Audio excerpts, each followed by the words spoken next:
现在呢，把我们的中轴给安装进去啊。这个档一定把它上紧。咱们轴上面是有档位的。那么现在呢，正在把咱们花盘上面的老轴给拆下来。大家好，今天给大家带来一款来自计划经济时代的228大钢自行车。这辆车当时是要凭票购买的，属于比较罕见的老物件了。但是这件老物件呢，也遇到了新的烦恼，就是骑行过程中频繁的异响。那么原因到底在哪呢？让我们一起来研究一下。大家好，我是半老弟。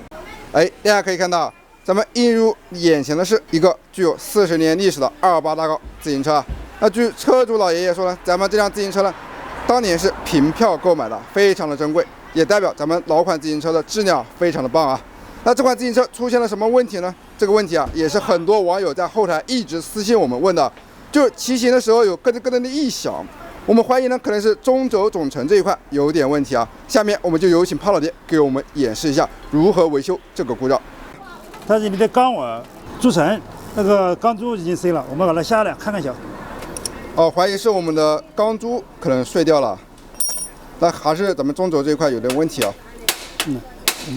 哎呦，好搞，不太好拆，这个校钉不好打。那也可以看出啊，我们的老款自行车，特别是老款28大钢自行车，相比于我们现在的新的自行车啊，这个质量啊好了很多啊。咱们的厂家真的是越活越过去啊，经常偷工减料。那个外头的螺帽把它走下来啊，它是反式。看到里面的钢珠啊都已经散落出来了，都已经上锈了，你看看。整体都是上锈的，确实是骑了很久啊。建议大家出了问题啊，及时维修啊，要不然会越拖越严重。可能更换的时候啊，就更换很多东西了。这个档也坏了，我们给它换一套珠吧啊。整个中轴这一块呢，总成呢我们都需要更换。把上面的钢网靠下来啊。现在就已经把我们的钢网给敲下来了，给大家找一找。好，刚刚已经把另一边的钢网也拆下来了。这是我们讲是2号中轴啊，上6个米的钢珠，6毫米的钢珠型号。咱们店里面呢是比较少见的一个老车的店啊，咱们老车的配件啊特别的多。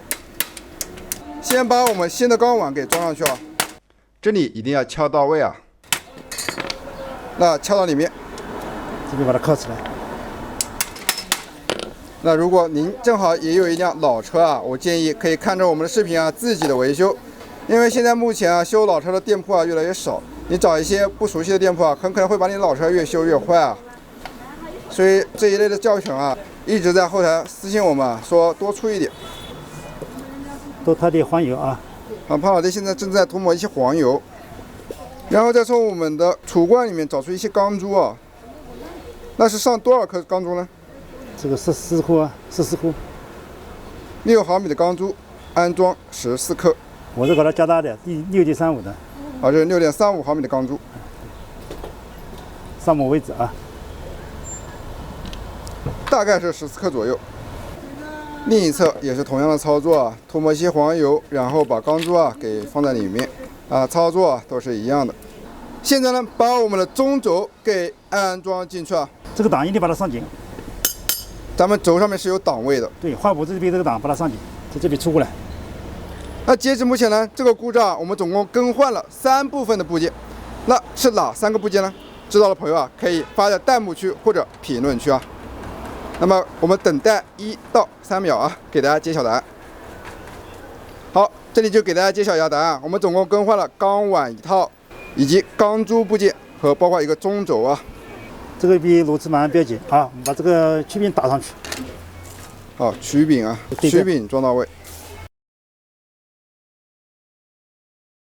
那么现在呢，正在把咱们花盘上面的老轴给拆下来。